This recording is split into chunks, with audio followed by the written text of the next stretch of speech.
এই একটা মিষ্টি, যেই মিষ্টিটা আমি আমার বিয়ের শুরুতে মানে মিষ্টি বানানোর শুরুতে এই মিষ্টিটা দিয়ে আমি মিষ্টি বানানো শুরু করছিলাম। আসসালামু আলাইকুম, সবাই কেমন আছেন? আশা করি ভালো আছেন। আলহামদুলিল্লাহ, আল্লাহর রহমতে ভালো আছি।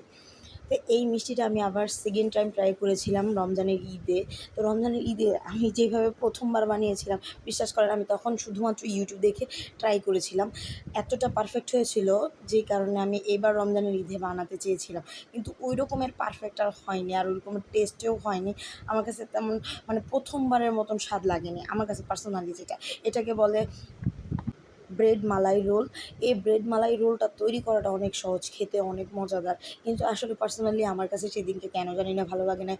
হয়তো মানে আমার বানানোর কৌশলে ভুল ছিল, আর নয়তো অনেকগুলো মিষ্টি খাবারের সাথে এই মিষ্টি খাবারটা আমার কাছে তেমন ভালো লাগেনি হয়তো। আচ্ছা যাই হোক, রেসিপিতে ফিরে যাই। প্রথমে আমি কড়াইতে দিয়ে দিয়েছি কিছুটা দুধ, তারপর দিয়ে দিয়েছি কিছুটা না, এখানে 250 গ্রাম দুধের মতন ছিল, 250 গ্রাম প্লাস ছিল দুধ। ওইখানে তারপর কিছুটা চিনি আর 3টা এলাচ দিয়ে একটু লবণ দিয়ে ভালো করে আমি মিলিয়ে জিলিয়ে নেড়েচেড়ে মিশিয়ে নিচ্ছিলাম। তারপরে এখানে বেশ খানিকটা গুঁড়া দুধ দিয়ে আরও কিছুক্ষণ নেড়ে ঘন করে নেড়ে নিয়েছিলাম। এই মালাই রোলটা, ব্রেড মালাই রোলটা খেতে এত এত এত মজার ছিল। যখন আমি ফার্স্ট টাইম বানিয়েছিলাম, আমার হাজব্যান্ড অনেক পছন্দ করেছিল এই মালাই রোলটা খেতে।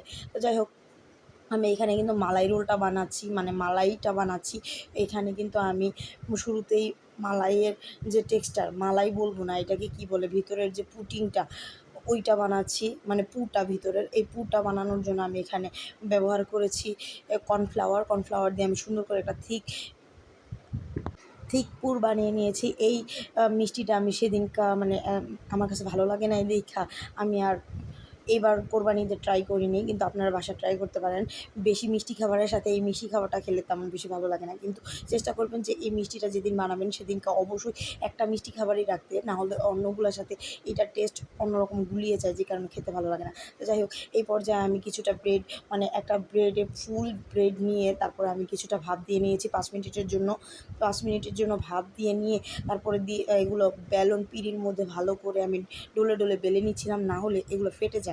ভিতরে পুর ভরার সাথে সাথে এগুলো ফেটে যায়, আর এগুলো মুখ আটকানো যায় না। এই পর্যায়ে আমি সুন্দর করে ভিতরে পুরগুলো দিয়ে আমি এগুলো রোল আকারে বানিয়ে নিচ্ছি। আপনারা চাইলে সাইড অংশ কেটে নিতে পারেন। ভাই, সাইড অংশ কেন কাটবো? টাকা দিয়ে কিনা নিয়ে আইসি, এটা হচ্ছে আমার কথা।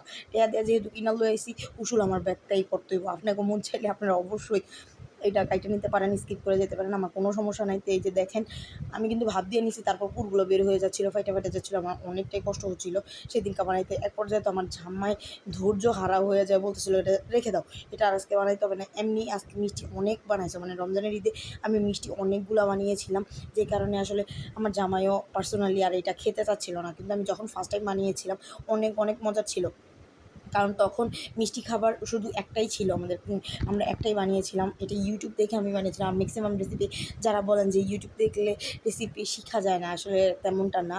যদি ভালো প্রপার এডুকেশন যারা দেয় তাদের কাছ থেকে রেসিপি শিখেন, অবশ্যই তারা পারফেক্ট রেসিপি হয়। আর নিজেরও কিছু কৌশল থাকে, যে কৌশলগুলোর মাধ্যমে আপনার রেসিপিটা পারফেক্ট হবে। তো আমি যাই হোক, কথা বলতে বলতে এখানে আমি কিন্তু মালাইটা তৈরি করে নিচ্ছি। মালাইটা তৈরি করার জন্য নিয়ে নিচ্ছি আমি কিছুটা পানি, তারপর দিয়ে দিয়েছি এখানে অনেকখানি গুঁড়া দুধ, তারপর একটু সামান্য লবণ। মিষ্টি খাবারে অনেকে লবণ ইউজ করেন, অনেকে ইউজ করেন না। যারা খেতে চান না অবশ্যই স্কিপ করে যাবেন, কিন্তু আমরা মিষ্টি খাবারে অবশ্যই লবণ দিই, কারণ ব্যালেন্স রাখার জন্য।